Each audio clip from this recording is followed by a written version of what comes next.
इससे पहले कि मैं बिल पे कुछ अपनी बात रखूं, ये बिल किन परिस्थितियों में आया उस पर भी मंथन होना चाहिए। जिन परिस्थितियों में बिल आया है वो साबित करते हैं कि ये बिल सरकार ना तो मन से लाई है, ना दिल से लाई है, ना दिमाग से लाई। क्योंकि सरकार का मन तो युवाओं की आवाज दबाने का था, छात्रों की आवाज को कुचलने का मन था। लेकिन जब पानी नाक तक पहुंच गया, जब सरकार को यह समझ में आया कि अब सिंहासन डोल रहे हैं, जब परिस्थिति और नैरेटिव, क्योंकि ये सरकार नैरेटिव की सरकार है, और जब नैरेटिव आपके नियंत्रण से बाहर हो गया, तब जाकर सरकार ने आनन फानन में इस बिल की भी घोषणा करी। एक कमेटी, नंदन नीलेकानी की कमेटी की भी घोषणा करी। प्रधानमंत्री जी भी तब इंस्टाग्राम पे आए और तब इस्तीफा भी हुआ। लेकिन मन से बिल नहीं लाई और सोच के भी बिल नहीं लाई, क्योंकि इसके जितने प्रावधान हैं उन प्रावधान का हमारे मायने में कोई अर्थ नहीं। कानून तो 2024 में भी बना था, इसी तरह का कानून था, उसमें सजा का प्रावधान थोड़ा आपने बढ़ा दिया। कमेटी तो 2024 में भी बनी थी, डॉक्टर राधाकृष्णन की कमेटी, जिसकी आपने परवाह करी नहीं। अब नंदन नीलेकानी की आपने हाई पावर कमेटी बना दी। क्या किया आपने? क्या फर्क है? थोड़ा सा सजा बढ़ा दी। दूसरा क्या फर्क है? आपने कहा फास्ट ट्रैक कोर्ट होगा। यह भी एक नया जुमला है बीजेपी का, फास्ट ट्रैक कोर्ट।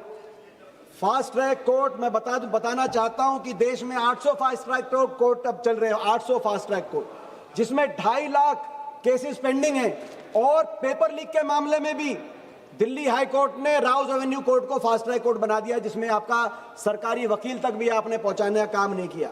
ये जुमला है फास्ट ट्रैक कोर्ट। आपने कहा कि अब जांच 60 दिन में करेंगे, ये नया प्रावधान आपने कर दिया। कैसे करेंगे? सीबीआई करेगी।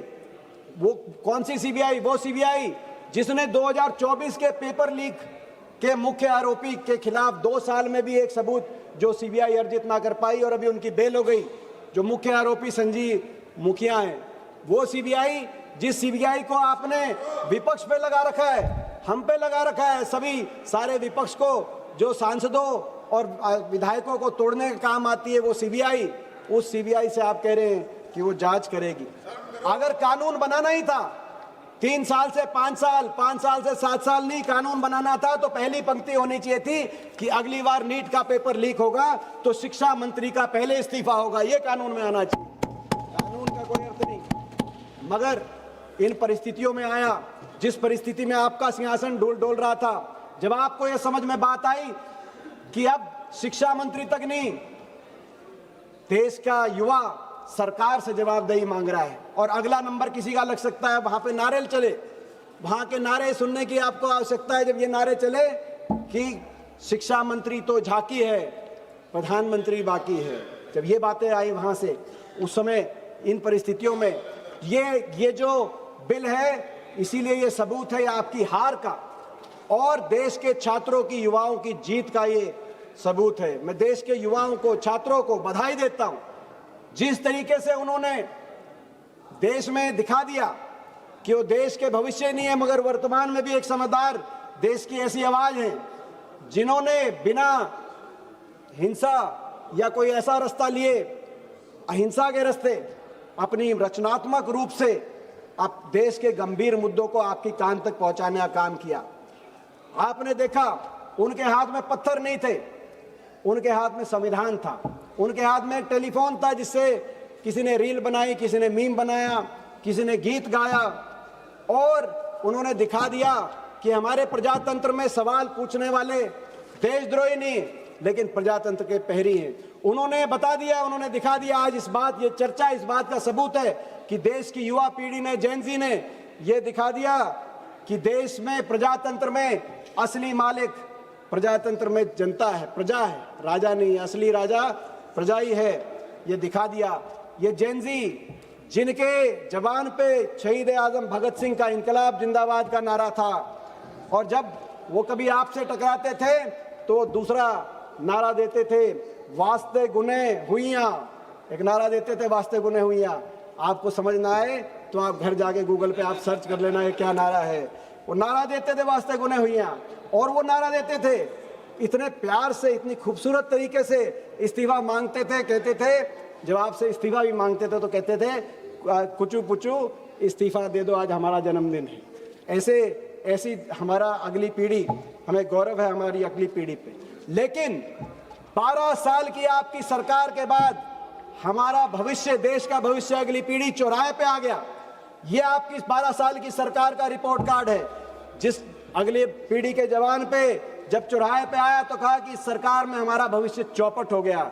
ये आपका रिपोर्ट कार्ड है। उन्होंने कहा कि हमारी शिक्षा व्यवस्था चौपट हो गई इस सरकार में, ये आपका रिपोर्ट कार्ड है। उन्होंने कहा परीक्षा व्यवस्था चौपट हो गई, ये आपका रिपोर्ट कार्ड है। उन्होंने कहा रोजगार व्यवस्था इस सरकार में चौपट हो गई, ये आपका रिपोर्ट कार्ड है। और आपका रिपोर्ट कार्ड ये है इन 12 साल के बाद लोकतांत्रिक व्यवस्था भी चौपट हो गई, इसीलिए देश के भविष्य को चौराहे पे आना पड़ा।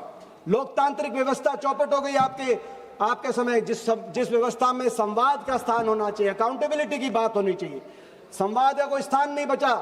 जहां बातचीत की बात होनी चाहिए थी वहां बैरिकेड, कोई भी वर्ग अपनी बात उठाता है। और जब अकाउंटेबिलिटी की बात होती है तो आपके मंत्री कहते हैं हमारे सरकार में इस्तीफे नहीं होते। कोई कितनी बड़ी गलती करे लेकिन इस्तीफे नहीं होते। बिना अकाउंटेबिलिटी के लोकतंत्र नहीं चल सकता। और आपने कैसे हैंडल किया? वही ऐसे हैंडल किया जब आपने किसान आंदोलन में, जो हमारी बेटियां बैठी थी पहलवान, उनके आंदोलन में और बाकी हर आंदोलन में आपने उसी रूप से इस आंदोलन को भी, जब हमारा देश का युवा निकला तो आपने क्या किया? टूल किट उनके ऊपर, वही टूल किट बीजेपी की। पहले नोएडा में बैठी मीडिया ने इनको देशद्रोही बताया, बीजेपी के आईटी सेल ने इनको विदेशी ताकतों से उनको प्रेरित बताया, उनको यूनिवर्सिटीज। ऑर्डर है मेरा रूल नंबर 352(4). मैडम, इसमें ये रूल साफ कहता है कि member while speaking shall not reflect on any determination of the house except on a motion for reciting it। ये एक वर्ड भी इस बिल के बारे में नहीं बोल रहे हैं, बाकी पूरी दुनिया की बात बोल रहे हैं। इनको मना किया जाए कि ये बिल पर बोले।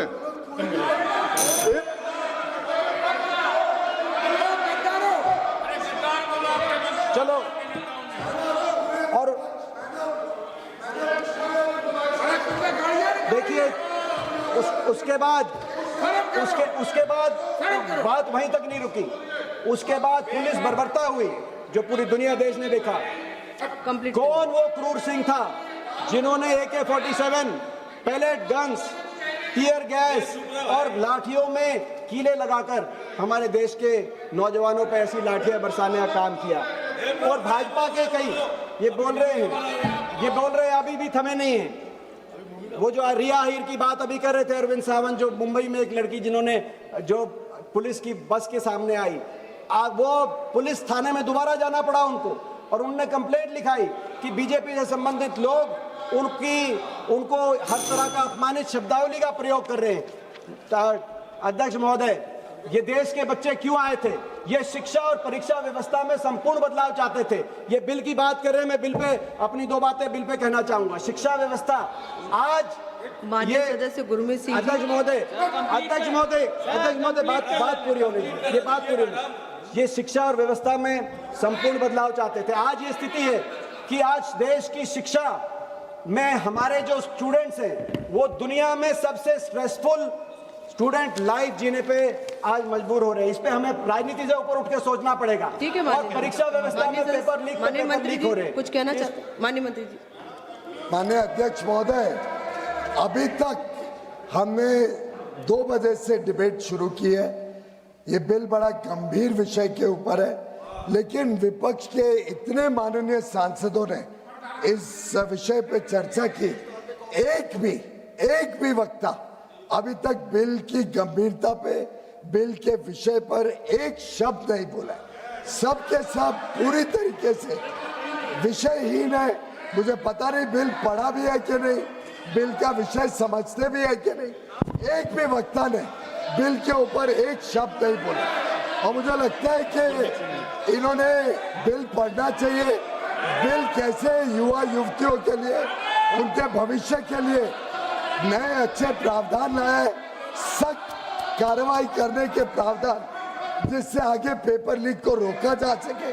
उसके ऊपर एक भी वक्ता के पास एक शब्द नहीं है बोलने का।